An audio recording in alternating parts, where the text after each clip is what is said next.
brought a question to my mind, and that is about, it was a comment about the permitting requirements in R-4 and what it takes to do something like short-term rentals or VRBO or any of the various other 89 companies out there in an R-4. And there was an indication that it was a very onerous, complicated process. And I thought I would just ask, what would that process be in R-4?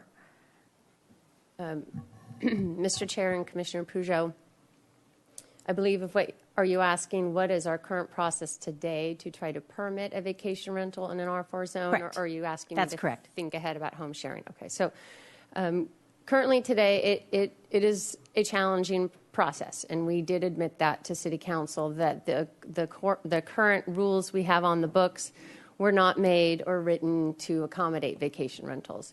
We have hotel conversion ordinance within the zoning ordinance. I don't believe it's ever been used, so we have staff that are unfamiliar with it.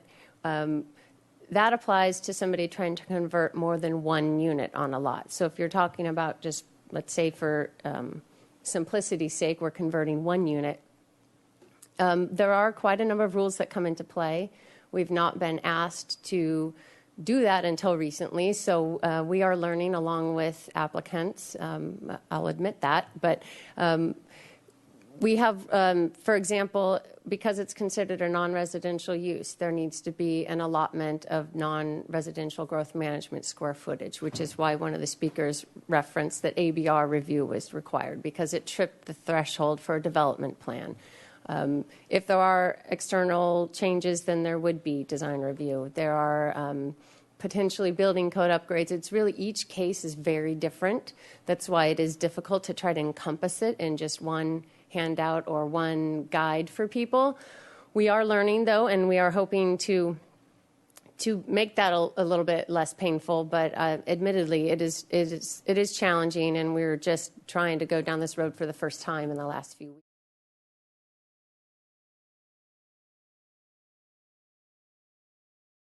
On the R4 topic, we are right now, the city allows R4 properties to apply for, is it a conditional use permit to become a hotel? Is that the process? And then is that sort of the umbrella under which this sort of short-term rental thing would be contemplated? Is that the idea? Madam Mayor, Councilmember White, currently, if someone is asking to convert one existing unit from a house to a vacation rental, it falls primarily under the growth management ordinance or the development plan ordinance requirement. So not a conditional use permit, because it is an allowed use, but it does need to be recognized as non-residential use. Okay, so it's a development plan would be the discretionary process that it would undergo. Correct. If there's more than one unit on a property that they wish to convert, then it falls under the hotel conversion ordinance, which is a separate chapter of Title 28. And that's also a development plan? It's its own process and is its own permit. Are admittedly difficult, if I can put it that way, for an applicant to get through? Madam Mayor and Councilmember Hotchkiss, they can be. It really depends on a site-by-site basis. We have had inquiries from a couple different people in the last several weeks. We've been working with one for several months that has proven to be particularly challenging, just given the site. We have also talked to a couple others that may go through the process fairly quickly. They just aren't ticking as many boxes, depending on where it's located, the square footage of the unit, the parking situation. It doesn't always have to be complicated. But again, we don't have an ordinance specifically for vacation rentals, so we're applying the ones that are most... Madam Mayor, first I have a question for staff. This concerns the establishment of vacation rentals in the R4 zone. One of the speakers talked about the difficulties of complying with regulations for hotels because they don't have a reception desk, or they don't have this, or they don't have that. Are there aspects of complying with the hotel category that really shouldn't apply to this kind of rental? Madam Mayor and Council Member Francisco, the ordinances that we are applying to those who want to convert a residential use to a vacation rental or a non-residential use are those that we have in place. So the development plan ordinance is a recognition that we are, our limitations on growth, on non-residential growth, is that someone is requesting to take some part of that square footage out of the pot for someone else to use. So it's a recognition that it's a non-residential use. It may require design review if there's exterior changes, but we don't get into the operation of whether there's a lobby or housekeeping services or those types of regulations for vacation rentals. It's really, it's the land use aspect of it that we're regulating, not how they greet their customers or really how it operates on the inside. I see. So the time-consuming part that people are talking about is actually getting the permission to do the conversion, not the process of the conversion itself. Is that what you're saying? It's both.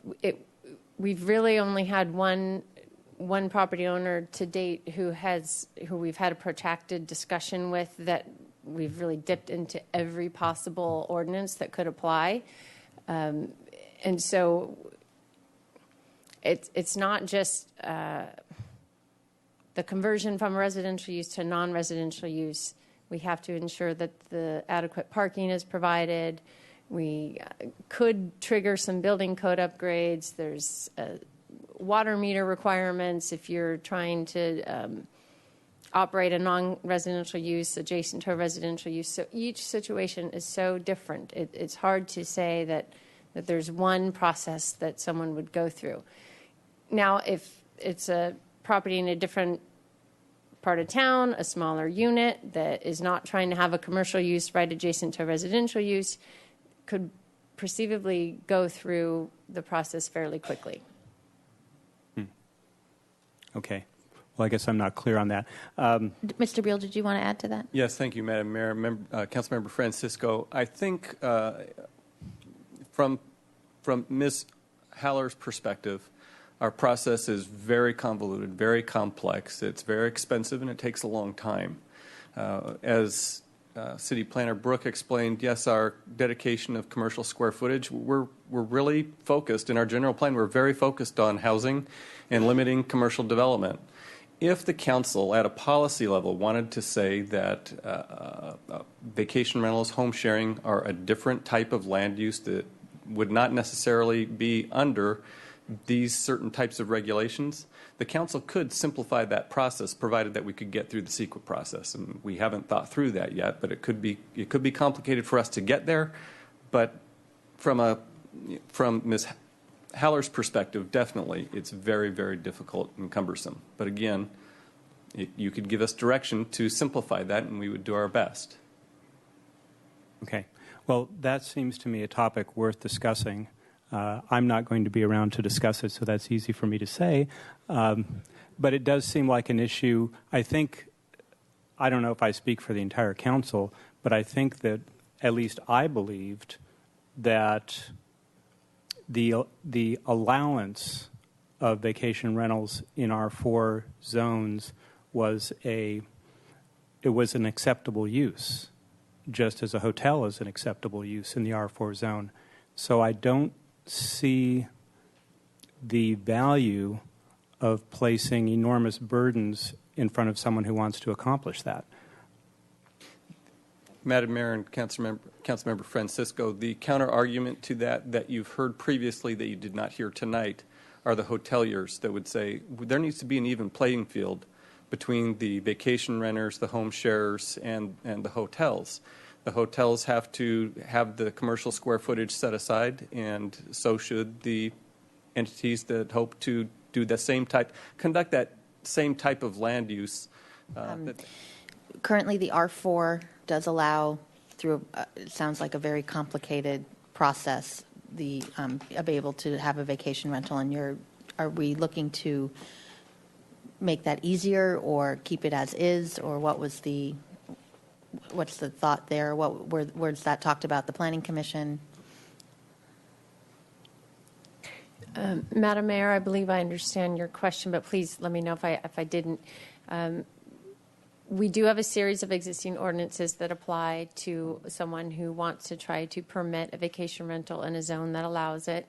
They were not written with that intent, so we are learning as staff trying to apply these ordinances to requests for that, and we are coordinating more among different departments as we learn that requirements overlap. So we have not yet proposed and aren't proposing today to change any of the ordinances that would apply, but we are trying to collaborate better to give a clearer message about how someone might do that.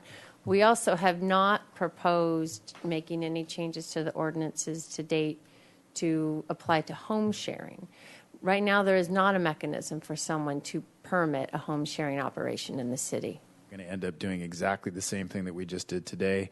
That there are significant reasons why it's not easy to convert an R4 residential property into a hotel. That those are in the code. That's why it's difficult. That's exactly as Ms. Lamone described. This is the tension between housing for residents and hotels for visitors, and it's a high bar to build a hotel. And because we want to continue to preserve housing, so opening up this can of worms without acknowledging that's exactly what we're proposing to do, to reduce housing in favor of visitor-serving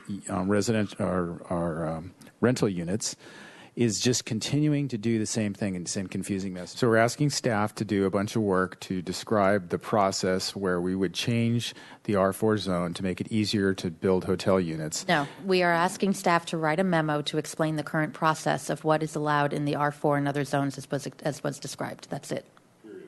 What's allowed in the R4 zone? What is allowed and what the process would be. We need some. The motion is to get a memo about what the current process is in the zones that were mentioned as it relates to a conversion to vacation rentals. Not to go through any analysis of major changes, just to get an analysis of what is allowable and what the process is, because I believe there's been some confusion about what was perceived to be a relatively easy process, and maybe it's not as easy as we once thought. Right? Well, I don't think it was ever proposed to be easy. It has always been difficult. And if it's just a memo that's going back to council members so that they have additional information, I can support that. Okay. All right. So we know what the motion is from Rouse and White. Of the decisions that we've made related to vacation rentals and home sharing, I'd like to make sure that the city is going to keep an eye on these operations, and we're looking to protect our housing stock. I'm happy to hear. Does someone want to say something now, or however, Mr. Casey, that we can calendar staff recommendation? But I'd also like to add at least a preliminary look into the R4 in terms of whether or not it would involve a CEQA process, and perhaps even whether or not the